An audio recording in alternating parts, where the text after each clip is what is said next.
नमस्कार दोस्तों, प्रस्तुत करने जा रही हूं मालती जोशी जी की कहानी सन्नाटा। लेकिन कहानी शुरू करने से पहले अगर आपको मेरा चैनल पसंद आ रहा है और कहानियां सुनना पसंद है तो प्लीज मेरे चैनल को सब्सक्राइब कर दें। तो शुरू करते हैं कहानी सन्नाटा। दर्पण के सामने देर तक बैठने के बाद भी उसका मन नहीं भरा। मेकअप की हल्की सी परत एक जादू सा कर गई थी और वह अपने ही प्रतिबिंब पर मुग्ध हुई जा रही थी। कौन कहेगा कि वह 50 को छू रही है? उसका कुछ भी तो नहीं बदला है। उम्र के साथ चेहरा थोड़ा भर गया है। बालों में इक्का दुक्का रुपहले तार झिलमिला रहे हैं बस। पर इन बातों ने तो उसके सौंदर्य को गरिमा ही प्रदान की है। अब तो सारा दिन ही जैसे भागम भाग में बीतता है। बिंदी लगाने भर को वह आईने में झांक पाती है। नहीं तो एक समय वह भी था जब वह घंटों आईने के सामने बैठकर निहारा करती थी। उन दिनों कॉलेज भर में उसके रूप के चर्चे थे। इसी रूप चाल ने तो गिरीश को बांधा था। इसी के बल पर तो वह बिना किसी दान दहेज के इतने बड़े घर में आ गई थी। बड़ा घर याद आते ही उसका मन ऐसा कसैला हो उठा जैसे दांतों नीचे कोई कड़वी चीज आ गई हो। बीते दिनों की स्मृतियों ने कोई मधुर रागिनी नहीं छेड़ी, बल्कि मन में एक टीस सी उठी। वह एक झटके के साथ उठी और कपड़ों की अलमारी के सामने जाकर खड़ी हो गई। बेकार की बातों से वह इस समय अपना अच्छा भला मूड बिगाड़ना नहीं चाहती थी। साड़ी का चुनाव वाकई एक समस्या थी। अपनी रोजमर्रा की साड़ियों की ओर तो उसने झांका भी नहीं। साल दर साल उन्हें पहनते वह ऊब चुकी थी। कुछ साड़ियां जो समारोह के लिए खरीदी गई थी, पर हर एक कपड़ा हर मौके पर खिलता थोड़े ही है।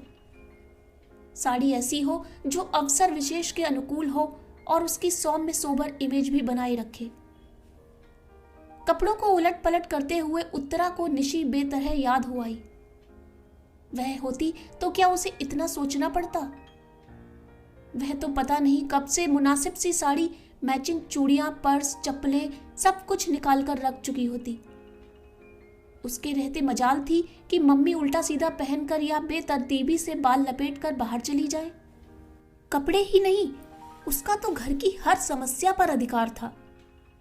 कोई भी काम उस पर छोड़कर निश्चिंत हुआ जा सकता था। उसके रहते घर कैसा भरा भरा सा लगता था। इस तरह द्वीपों में बटा हुआ नहीं लगता था। उत्तरा को पीएचडी मिली थी। तब निशी मुश्किल से 16 की रही होगी। स्टाफ मेंबर्स पार्टी के लिए इसरार कर रहे थे। उत्तरा ने सोचा था वहीं कैंटीन में कुछ खिला पिला देगी, पर निशी अड़ गई। कॉलेज में क्यों मम्मी? क्या तुम्हारा घर नहीं है? और पार्टी का सारा प्रबंध उसने अकेले ही किया। खाना तो खैर बनवाया गया था, पर प्लेटें, चम्मच, नैपकिन्स, बर्फ, यहां तक कि पान, सुपारी और जर्दे की व्यवस्था भी उसने इतनी सुघड़ता से की थी कि सब चकित रह गए। लोग अब फिर पार्टी मांग रहे हैं, पर अब उत्तरा की हिम्मत टूट गई है। यूं कहने को तो घर में आशु भी हैं, पर आशु? उसने आवाज दी, पर जैसा कि वह जानती थी कोई जवाब नहीं आया। आजकल तो वह बस अपने पापा के आसपास ही मंडराया करती है। निशी भी थी तो आशु उसके साथ लगी रहती थी। उसकी शादी क्या हुई, दोनों ही लड़कियां हाथ से निकल गई। आशु, इस बार आवाज थोड़ी ऊंची थी और तल्ख भी। क्या है मम्मी? मूर्तिमान बेजारी बनकर आशु सामने आकर खड़ी हो गई। उसके लहजे से उत्तरा का पारा चढ़ गया। वह भूल सी गई कि क्यों बुलाया था। रूखे स्वर में पूछा, तुम अभी तक तैयार नहीं हुई? चलना नहीं है क्या? कहाँ? ओ, आज आपका फंक्शन है ना? सॉरी मम्मी, मेरा जाना नहीं हो सकेगा। क्यों? पापा को बुखार है। कोई नई बात नहीं है। नई ना सही, पर ऐसी स्थिति में उन्हें अकेला तो नहीं छोड़ा जा सकता ना। 2 घंटे महादेव उनके पास बैठ सकता है। सो तो है मम्मी, पर वहां सारी साहित्यिक बातें होंगी। मेरी समझ में तो कुछ आएगा नहीं, वैसे ही बोर हो जाऊंगी। ठीक है, उत्तरा ने विषय समाप्त करते हुए कहा। आशु जैसे प्रतीक्षा ही कर रही थी, तुरंत पलटकर चल दी। उत्तरा देर तक उसे देखती रही। इन दिनों वह एकदम अपनी मां की प्रतिकृति सी बनती जा रही है, पर मन से कितनी दूर फिक गई है। इसके विपरीत निशी एकदम अपने पापा पर गई है, पर बचपन से ही वह मम्मी की बेटी रही है। पिछले दिनों से तो वह बेटी से भी ज्यादा सखी बन गई थी। कोई भी बात उससे निसंकोच कहकर वह हल्का हो लेती थी। निशी बड़ी बहन की तरह से सांत्वना देती, धीरज बंधाती, कभी कभी तो उसका पक्ष लेकर पापा से भिड़ भी जाती थी। शादी होते ही लड़कियां कितना बदल जाती हैं, सारी माया ममता पता नहीं कहां खो जाती है। अब तो बस निखिल और मंटू निशी की दुनिया इन दोनों में ही सिमट कर रह गई है। मम्मी, दोबारा अपनी बेजारी जताते हुए आशु सामने खड़ी हो गई थी। वो लोग आ गए हैं। अरे 4 बज गए क्या? उसने चौंक कर घड़ी देखी। आशु, उन्हें बिठाओ, पानी वानी पिलाओ, मैं बस आ ही रही हूं। अपने को आखिरी बार आईने में देखने के लिए वह मुड़ी तो उसमें आशु का खिंचा खिंचा सा चेहरा ही परिलक्षित हुआ। उत्तरा जल भुनकर रह गई। मेरे मेहमानों को 1 गिलास पानी पिलाने में इसका जान जाती है। पापा के लिए हर आधा घंटा बाद चाय बनाते समय इसके हाथ नहीं थकते। वह बुदबुदाई, पर सारा गुस्सा भीतर ही भीतर पी गई। इस समय वह अपना मन एकदम प्रसन्न रखना चाहती थी। हेलो एवरीबॉडी, उसने बड़े खुशनुमा अंदाज में कहते हुए हॉल में प्रवेश किया, पर वहां सतीश मेहता अकेला बैठा अखबार पढ़ रहा था। सामने ट्रे में पानी से भरा गिलास अनछुआ रखा था। चलो, उसने कहा। बाय ऑल मीन्स मैडम, कहते हुए वह खड़ा हो गया, पर एकदम ठिठक गया। अंकल नहीं चलेंगे? दरवाजे तक पहुंच गई थी उत्तरा, पर देखा कि सतीश अभी भी वहीं खड़ा है। नहीं अंकल नहीं चलेंगे, उनकी तबीयत ठीक नहीं है, स्वर को यथासाध्य तल्ख बनाते हुए उसने कहा। और आशु जी? सतीश ने अस्फुट किंतु उत्सुक स्वर में पूछा। नहीं, वह कैसे आ सकती है, उनके पास भी तो कोई चाहिए। वैसे तो मेरा जाना भी मुश्किल ही था, पर अब तुम लोगों ने इतना बड़ा आयोजन कर रखा है। और यह कहते हुए वह खटाखट सीढ़ियां उतरकर गाड़ी के पास जाकर खड़ी हो गई। मेहता को मजबूरन साथ आना ही पड़ा, पर उसके लिए दरवाजा खोलते हुए, अपनी सीट पर बैठते हुए और गाड़ी स्टार्ट करते हुए उसकी आंखें बराबर बंद दरवाजे पर खिड़कियों के पर्दों पर लगी रही, पर उन्हें निराशा ही हाथ लगी। बेचारा सतीश, उत्तरा को उस पर दया हो आई। बेचारा जान छिड़कता है आशु पर वह लड़की है कि 1 मिनट पापा को आंखों की ओट नहीं करना चाहती। साथ नहीं आई ना सही, पर गुड लक कहने दरवाजे तक तो आ सकती थी ना। गुस्सा तो उसके पापा पर आता है, ऐसे नाजुक मिजाज हैं कि हर पल किसी का आंचल थामे रहना चाहते हैं। 5 बहनों में अकेले भाई हैं, खूब लाड़ प्यार पाया है। अम्मा जी ने तो एकदम आंख की पुतली की तरह सहेजा है, तभी तो यथार्थ की धरती पर पैर रखते ही उनका दम फूल जाता है। जिस बीमारी का आशु इतना हवा बना रही है, उसकी नब्ज निशी ने खूब पकड़ ली थी। कुछ नहीं मम्मी, यह सब जॉब सिकनेस है, जिम्मेदारियों से भागने के बहाने हैं। इन्हें सारे झंझटों से मुक्ति दे दीजिए, फिर देखिए इन्हें कुछ नहीं होगा। बात एकदम सही थी। चाहे बिजली का बिल भरना हो या हाउस टैक्स, बच्चों का एडमिशन करवाना हो या खेत से गेहूं लदवाना हो, गिरीश को कल्पना से ही बुखार होने लगता। बुखार ना आता तो पीठ अकड़ जाती या सिर दर्द से फटने लगता। बच्चों की हारी बीमारी में भी कभी उनका सहारा ना मिला। निशी की सगाई के समय तो वे अस्पताल में ही भर्ती थे। बच्चों की दादी जब तक रही, बेटे की बीमारी में घर सिर पर उठा लेती। उनकी इस हाय तौबा में मूल प्रश्न जाने कहां बिला जाता। बहू को बार बार कोसती। अकेला आदमी बेचारा कहां तक बोझा ढोता फिरेगा, एक लड़का ही अगर हो जाता।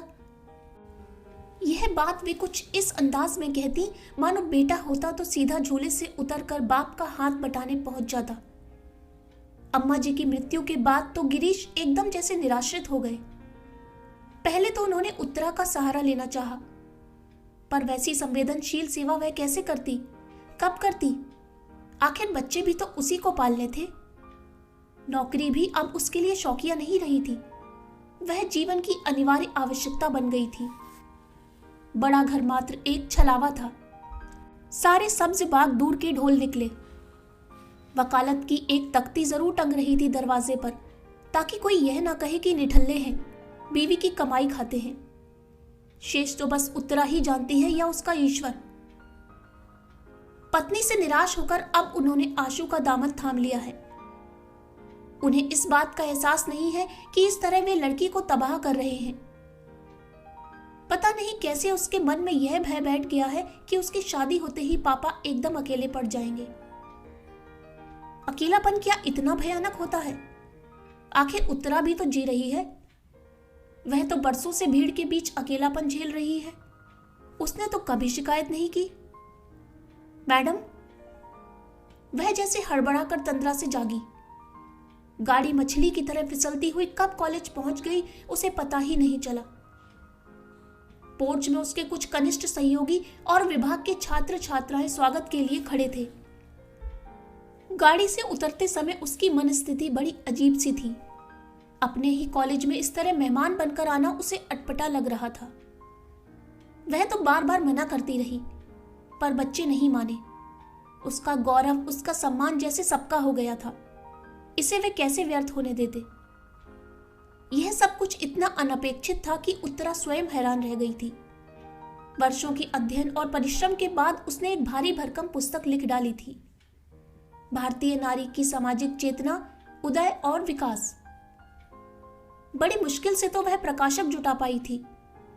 उसने उस समय बस यही आशा की थी कि शिक्षा मंत्रालय द्वारा खरीद ली गई तो पुस्तक कॉलेज के पुस्तकालयों में पहुंच जाएगी। 4 लोग इसे पढ़ेंगे तो उसका श्रम सार्थक हो जाएगा। पर आश्चर्य, पुस्तक तो अकादमी पुरस्कार जीत लाई। उसे तो सुनकर कानों पर विश्वास ही नहीं आया था। उसके छात्र जगत में तो आनंद की लहर दौड़ गई थी। पुरस्कार समारोह तो राजधानी में अगले महीने होना था, पर उन लोगों ने कॉलेज में उससे पहले ही एक सम्मान समारोह आयोजित कर डाला। उसे हमेशा अपने विद्यार्थियों से इतना आदर और स्नेह मिलता रहा है कि छात्र अनुशासनहीनता की पुकार मचाने वाले उसके सहयोगी अक्सर उससे ईर्ष्या करने लगते हैं। फैकल्टी का वह छोटा सा हॉल बड़े कलात्मक ढंग से सजाया गया था। हॉल में प्रवेश करते ही स्वयं प्राचार्य ने उठकर उसका स्वागत किया तो वह संकोच से गड़ ही गई। उसे पहले तो फूल मालाओं से लाद दिया गया, फिर भाषणों का दौर प्रारंभ हुआ। छात्र तो उसकी इस उपलब्धि पर गद्गद थे, पर कुछ सहकर्मियों ने भी जब उसकी प्रशंसा के पुल बांध दिए तो उसे सुखद आश्चर्य हुआ। प्राचार्य महोदय ने भी 2 शब्द बोले। उत्तरा के कारण उनका यह कस्बाई कॉलेज देश के नक्शे पर आ गया था। प्रमुख अतिथि थे जिलाधीश महोदय। उसे सम्मान का प्रतीक वीणा पाणी की मूर्ति भेंट करते हुए उन्हें भी औपचारिकतावश स्तुति में 2 शब्द कहने ही पड़े। वह सुनती रही और सोचती रही, काश आशु यहां होती, उसके पापा होते। वे लोग जरा देख तो लेते कि घर के बाहर उसे कितनी इज्जत मिलती है, प्यार मिलता है। पर वे यहां आते ही क्यों? पत्नी की गौरव गाथा निष्प्रय भाव से सुनने की सामर्थ्य उनमें कहां है? तभी ना बुखार हो आया है। उस दिन जब कुछ लोग यह सुसंवाद लेकर घर पहुंचे थे, तब भी तो वे सहज भाव से उसे झेल नहीं पाए थे। कैसी रोनी सी आवाज में बोले थे, भाई हमने तो उन्हें पूरी स्वतंत्रता दे रखी है। जितना समय मिलता है अपने विषय को दो, घर बार की चिंता छोड़ दो, उसे हम संभाल लेंगे। अपना कोई बड़े विद्वान नहीं है, बस इतना योगदान दे सकते हैं। उनके हर शब्द से झांकते हीनता बोध ने उसे उतना नहीं कचोटा जितना उनके झूठ ने। मन हुआ सबके सामने उन्हें बेनकाब कर दे, बता दें कि वे कितना घर द्वार देखते हैं, पर चुप बनी रही। कभी कभी सुखी गृहस्थी का नाटक भी कितना जरूरी हो जाता है। इस समय भी वह प्रसंग याद आते ही उसका मन फुफकार उठा। सम्मान की सारी खुशी, सारा उत्साह ठंडा पड़ गया। रात भर जागकर एक आलेख तैयार किया था, पर बोलने के लिए खड़ी हुई तो एक भी शब्द याद नहीं आया। पहली बार कागज की जरूरत महसूस हुई। सुनने वालों ने समझा भाव विह्वल हो जाने से उसकी वाणी अवरुद्ध हो गई है, नहीं तो वह साक्षात सरस्वती है। लौटते समय आधा दर्जन लोग साथ थे। फूल मालाएं और भेंट सामग्री उन्हीं के हाथ में थी। दरवाजा वैसा ही बंद था। चलते समय ना तो किसी ने विदा किया था, ना वहां अब कोई स्वागत में खड़ा था। अब चलेंगे मैडम, किसी ने कहा तो लगा मन पर हथौड़े की चोट पड़ी है। इतने बड़े हंगामे के बाद ये लोग उसे एकदम अकेला करके चले जाएंगे। कल्पना से ही वह सिहर उठी। ऐसे कैसे चले जाओगे, उसने कहा। एक एक कप चाय कॉफी तो पीते जाओ। और फिर उसने दरवाजे की घंटी जोर से दबा दी, इतने जोर से कि उसकी आवाज से सन्नाटे की धज्जियां उड़ गई।